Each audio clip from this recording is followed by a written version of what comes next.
My name is Raymond Ruben, and I'm from Polytech. In 2007, I lost my father to cancer, and in 2008, I lost my wife to cancer. Before that, coming from a small community, we know everybody or related to somebody, and we've gone through a number of losses to cancer. And actually, right now, I believe we have 5 of our members who are dealing with the cancer.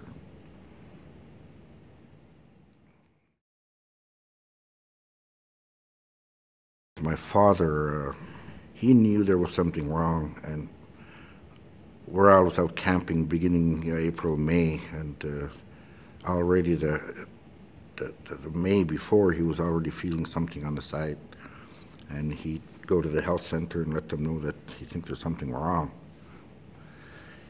Years before my father and my wife got cancer, that I mentally prepared myself because there was so much cancer going around. I said to myself, I know I'm going to be hit. And outside, I didn't expect to be hit so close. My wife and I were together for 28 years, and we built a life. We had a regular daily life to live. And actually, a couple of years before she was diagnosed, we had plans already. When our youngest kids grow up, we made plans to turn the house to the kids and move out in the land where she grew up and where I enjoyed to be. We could be alone out in the camp, and actually for 2 years in a row while we were both working, we got time off from May to September on a trial to move out in the land.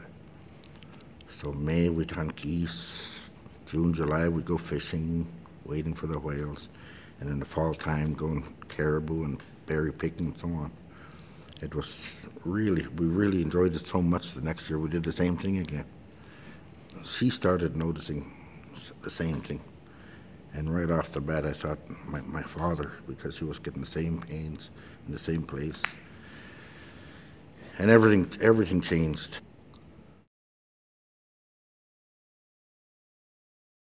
What I remember from Inuvik was when we were told that there's nothing else that can be done.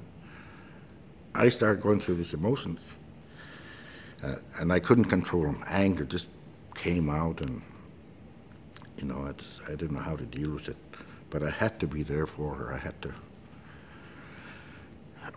control my emotions as much as I can, and so yeah, we finally got home, and just letting the family know, that was another hard thing, because we have a large family. We have 10 kids and 4 boys and 6 daughters, and to sit and talk and explain to them that, we've just got to take care of Mom as best we can, make her comfortable. And it was them that just gave me strength. I knew they depended on me, and I couldn't leave. I couldn't disappear or walk away. I had to be right there and making this thing.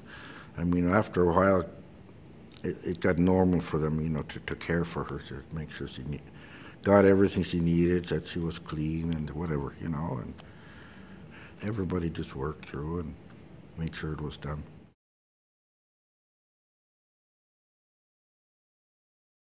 I remember for the first couple of months it was empty, it was blank. I wasn't thinking, I didn't know what was going on. I have a friend who lives here in Yellowknife who lost his father and wife before I did, and so he knew of these emotions and what we could be going through. After my wife passed, every morning, 7 a.m., he'd call. How are you doing today?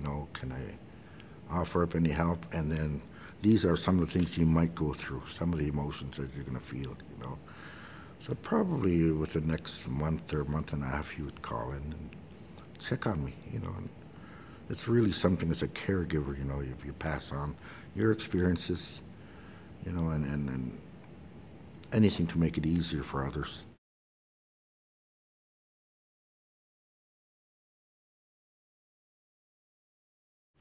At first, she was able to walk and do things. She came out of camp for a while that summer, and that's the time when we fished, but she couldn't stay out long. We had to bring her back home, and gradually her physical activities lessened and lessened again, like my father. And soon enough, she was bedridden, and we had to start taking care of her as much as we can. We did have a nurse that really went up above and beyond, helping. She knew how to massage and relax people, and she'd come often, every night, every couple of nights.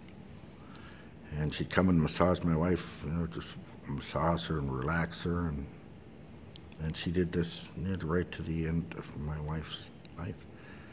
Exactly a year after my wife passed away, I got a call from a jewelry store. A friend had brought to the jewelry store for my wife a ring to be fixed. And I don't know how, exactly a year later, right to the day, they called and said, "Your wife's ring's ready." What ring? I wasn't aware. She never told me that she had sent the ring in. And I didn't know what to do with it. I thought, it's got to be special. It's got to mean something when it's right to the day your wife passed. So I said, "Hey, the nurse, yeah, So when I got home, I called her up and I said, "Can I have 5 minutes of your time?" And I brought the ring. And I said, "Thank you. I want to thank you for making my wife comfortable while she was with us. And if she wouldn't mind at all to hold a ring that she owned." So I told her, "Thank you. This is really meant a lot to her, and this is hers." And I got it, and a year later after she passed it, it's really special. And can you keep it? It got emotional, but that's really something, it tells you something. It was really special.